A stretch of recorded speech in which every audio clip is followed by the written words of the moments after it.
Hey, it's Sherry McClurkin again, your emotional and relational specialist. Everything I talk about has to do with healthy emotions and healthy relationships.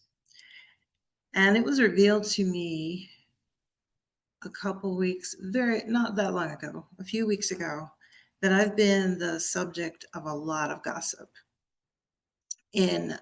among people who are supposed to be loving me and say that they love me. Some of them say that. Some of them used to say that they love me.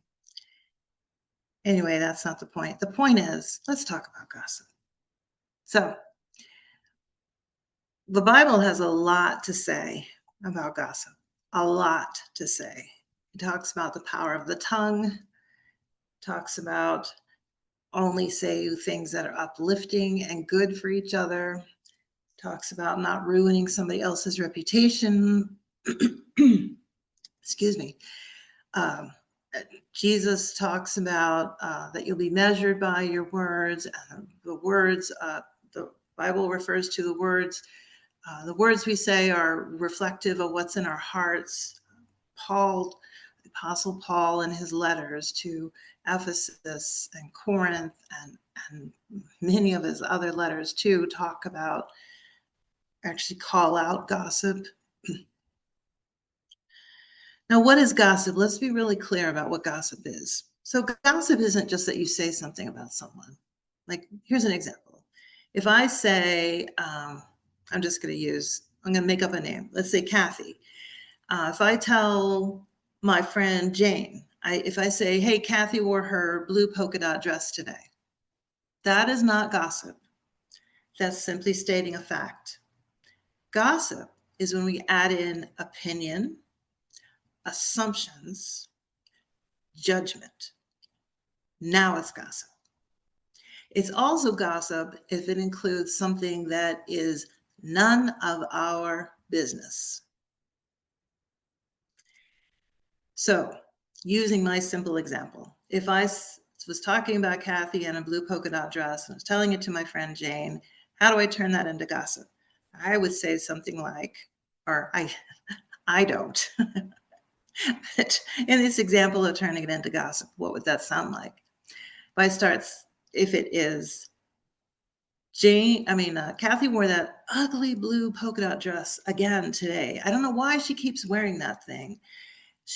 I've seen her wear that in 5 other occasions. That is doesn't she know what that says about her? That now is gossip because I threw in opinion, assumptions, judgment, and it's none of my business what someone chooses to. Now it's gossip. That was gossip.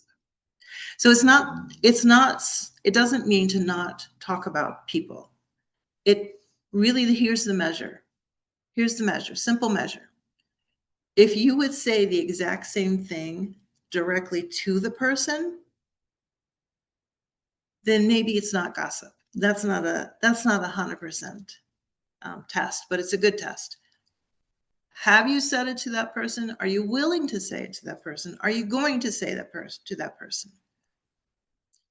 If the answer to all of those is no, then you're definitely gossiping. The gossip that I found that I was being gossiped about, I kind of knew all along, but it didn't really hit me. An event happened in some people that are very, very close to me. An event happened and it became crystal clear that I was being gossiped about. And here's the other problem with it. There was so much judgment, so much opinion, so much assumption built into what was being said about me behind my back. None of them are willing to say it in front of me. None of them are willing to say it to me. You can't unravel all of this, all of the opinion, all the assumption. It's like becomes this big, huge thing all by itself. This is why gossip is bad. Stop gossiping, people. Here's Our whole culture loves gossip. We have programs on gossip. There's media built on gossip. There's things streaming that is all gossip. Half, at least half of social media is all gossip, full of opinion and assumptions and not actually listening to understand. Because that's the other side. If you have a problem with someone, go to that person and talk to them. Don't talk to everybody else. Talk to them. This is what people in my life, people that have been in my life a long time and were close to me, have been doing. They've been going to everybody else about a problem they had with me. They didn't come to me. The whole time they haven't come to me. And then it became revealed that what all of this was saying, well, as a smidgen of what it was saying, it became revealed to me. Oh my gosh, there's like so much misinformation and misjudgment and misunderstanding in there. Don't gossip. Stop the gossip. Do you really want to be judged the way you're harshly judging others? Do you really want to be potentially destroying that person's reputation? I personally am not worried about my reputation. I know, this is what I tell clients too. I know that God has got me. Christ will take care of my reputation. That doesn't mean that temporarily it could be harmed by what people say. That's very possible. In the bigger picture, and we must keep our eye on the bigger picture. In the bigger picture, Christ has got me. God has got me. They know my heart. People who are very close to me and actually truly love me for me, not just say they love me and then gossip about me. People who truly love me know my heart. And my heart isn't any of those things that are being gossiped about me. It's none of those things. So I don't really worry about it. What I do is when I find out about it, once I found out about this situation, and here's what I recommend you do. You got to make a choice. Are you willing to be part of that? Now, look, people are going to gossip. And none of us are free of that. None of us are free of that because we're constantly reinforced in our culture. Excuse me. It's constantly reinforced in our culture. As I said, media all over the place, social media, news programs, entertainment programs. So many things are based on gossip. Those are my dogs. I do real, not perfect.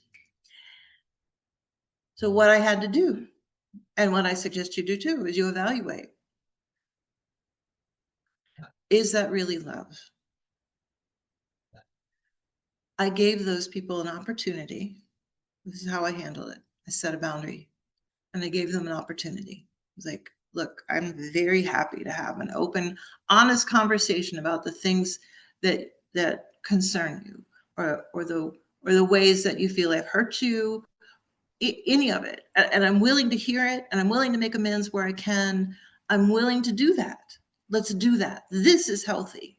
That's healthy relationship. I gave them that choice. They chose not to. They chose not to. What that meant to me and the way I'm handling it at this point is they're choosing not to be part of my life. Yes, there's decades of history. There's decades of history with these relationships. These are people that were very, very close to me for a long time. But you don't get to be part of my life. And I recommend everybody do this. You don't get to be part of my life if you aren't actually truly loving me and behind my back, you're saying all sorts of other things. Why would anyone want to be part of? It doesn't make sense to me. It doesn't make sense to me. So I gave them the choice and have kept the door open. So the way I handle this is one, like I said, I set the boundary and I gave them the choice. They've chosen not to. Two, what I do is occasionally I reach out, and I'm going to continue to do this. I'm going to occasionally reach out and and offer the option again. Say, I am here. I am willing to talk. If you would love to talk, if you would like to talk, please let me know. Let's make this happen. And I just leave it there. I hear about something good in their lives. I'm going to leave them a message and reach out to them in some way. They don't take my phone calls. Reach out to them in some way and let them know, hey, really happy for you. Because that's who I am, and I'm not going to let their gossip and their misunderstanding of me and their misjudging of me and their opinions and their assumptions change who I am. Don't let others change who you are. Be who Christ wants you to be. Be who Christ created you to be. You have a beautiful purpose. You have a mission. You have a voice for Christ. Christ chooses to work through us. Don't let others, don't let the worries of others or the fears of others or the assumptions of others get in the way. Just don't.